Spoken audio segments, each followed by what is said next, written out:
El hambre siempre ha sido un excelente método de control y eso lo saben muy bien los dictadores que han aplicado esta estrategia para doblegar a todo aquel que se atreva a cuestionar sus medidas déspotas y opresoras.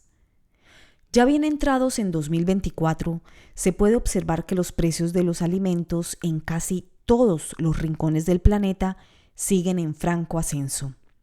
Y es que vivimos en una época en que no solo se aplican singulares métodos para propagar el hambre, como lo son el restringir el acceso a las semillas que ahora tienen dueño o a los alimentos por medio de los sobreprecios, sino que también se presiona a los campesinos de maneras más sutiles y globalistas. Por ello, desde 2020, manifestaciones masivas de agricultores se han ido tomando las calles de varias de las principales ciudades de América, Europa y Asia, y no es un fenómeno casual. Desde entonces hemos visto grandes movilizaciones en Francia, España, Canadá, Perú, Estados Unidos y un sinfín de países más. Todos piden lo mismo: poder trabajar la tierra y vender sus alimentos sin intrusión mayor del Estado y sobre todo sin intromisión de agendas verdes que en sus ilusorios manuales aseguran salvarán el planeta con sus medidas, aunque mientras tanto vayan matando humanos a punta de hambre. Primero fue el COVID, el encierro, el desplome de economías y luego, como era natural, el quiebre de empresas, comenzando por las más pequeñas para caer en el colapso financiero. Luego, no podía venir otra cosa más que la falta de abastecimiento de productos básicos, el natural aumento desmedido de precios debido a la escasez y la subsecuente carga impositiva de impuestos. Porque, por supuesto, los pueblos tienen que recuperar lo que destruyeron los brillantes políticos que cerraron el planeta entero. ¿Quién iba a pagar la reconstrucción? Tú, yo, nosotros, el pueblo, claro está. Es así como llegamos hoy al hambre, por la falta de productos y productores, por el control de los campos, las semillas, los insumos y la administración de guerras y de inhumanas agendas verdes globalistas como elemento controlador de la sociedad. En tan solo los últimos 4 meses se han detonado protestas en 25 de los 27 estados de la Unión Europea, en las que se calcula han participado más de 10 millones de agricultores. Los trabajadores agrícolas piden que se cancele el llamado Pacto Verde de la Unión Europea. El Pacto Verde es el plan que el Parlamento Europeo ha vendido como la gran estrategia para combatir el cambio climático, pero somete a los agricultores a unas medidas económicas draconianas que casi los imposibilita de producir alimentos. Tienen que cumplir con burocracias extremas, altísimos costos en insumos y ceñirse a las medidas impuestas por la Agenda Verde que no tienen que cumplir otros países como, por ejemplo, Ucrania, que es quien actualmente más se lucra con la pérdida del agricultor europeo. Antes de que comenzara la guerra con Rusia en 2022, Ucrania se ubicaba como 4º productor mundial de cereales en el mundo. Entonces, la Unión Europea decidió bajarle los aranceles a las importaciones a Ucrania para apoyar la lucha de Volodymyr Zelensky, pero también decidió no someterlos a ningún control ni de calidad, ni de producción, ni de cumplimiento de la Agenda Verde. Es decir, férreo control a sus ciudadanos y productores agrícolas europeos, pero ojo ciego a los productos provenientes de Ucrania que ahora inundan los mercados que antes eran dominio de los europeos. Como si esto fuera poco, las medidas impulsadas por el Parlamento Europeo también le han abierto puertas a los productos provenientes del bloque Mercosur, conformado por Argentina, Brasil, Paraguay, Uruguay, Bolivia y Venezuela, en donde sus habitantes no solo no ven reflejados los beneficios de este mercado en sus economías, sino que además en estos países tampoco se aplica ningún control al uso de hormonas de crecimiento, antibióticos y pesticidas que sí son regulados o prohibidos en la Unión Europea. Consecuencias. Los pueblos latinoamericanos soportan cada vez más carencias, carestía e impuestos sobre los alimentos básicos, mientras los trabajadores agrícolas europeos siguen presos de normativas, sanciones y penalizaciones en su propia tierra que no se les exige a los países de los que se importan alimentos con semillas modificadas, plagados de pesticidas o cargados de antibióticos. No suena muy ecológico ni acorde al Pacto Verde, pero los pactos políticos, ustedes comprenderán, priman sobre la salud y el discurso ecológico cuando de rentabilidad económica particular de los círculos de poder se trata. A fines de 2023 se detonó la revuelta agrícola de Berlín. Más de 1.000 agricultores bloquearon con sus tractores las principales vías de la capital alemana, afirmando que están siendo presionados con fuertes cargas impositivas y mayores impuestos para obligarlos a cambiar sus tractores de diésel por eléctricos, sin que esta nueva y costosa tecnología esté lista para operar sus pesadas maquinarias. Los agricultores franceses se les sumaron una semana después. El movimiento campesino se inició en Occitanie, al sur de Francia, en donde numerosas carreteras fueron bloqueadas por los campesinos de esta zona que padecen de carencias más fuertes que los labriegos de las afueras de París. Luego estas revueltas se extendieron a otras regiones de Francia, bloqueando incluso autopistas que conectan con España y Alemania. Pero entonces España también se unió. El 4 de febrero pasado, agricultores de Santander, Oviedo, Zamora y Bilbao comenzaron a manifestarse. Más tarde, las revueltas y bloqueos se extendieron a Madrid, Toledo y Barcelona.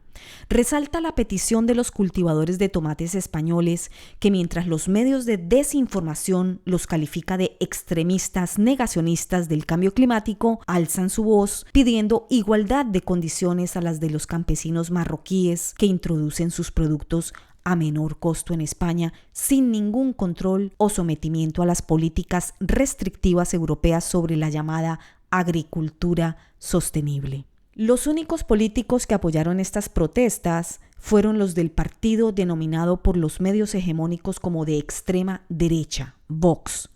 Campesinos, labriegos, agricultores y obreros apoyados por los llamados ultranacionalistas derechistas, los que se supone por fundamento dividirían las élites del pueblo, fueron quienes terminaron apoyando al pueblo.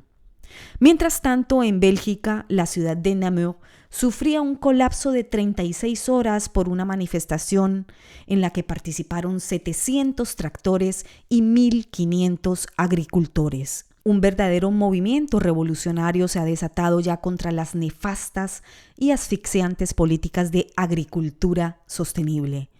Se sumaron luego los Países Bajos, Lituania, Polonia, Rumania y Bélgica. En Polonia, Rumania, República Checa, Bulgaria y Hungría, particularmente las protestas se deben al acuerdo que han realizado sus gobiernos con el de Ucrania, que les sube los aranceles a los locales y libera a los productos ucranianos de cualquier carga. Hoy, a diario, los obreros europeos continúan manifestándose contra las políticas que los tiene bajo férrea vigilancia para que paguen los altos precios que se les impone en seguros, combustibles y fertilizantes. Son centenas de empresas agrícolas y de transporte las que se encuentran ahora al borde de la quiebra o ya se han ido a pique. Y esto trae hambre.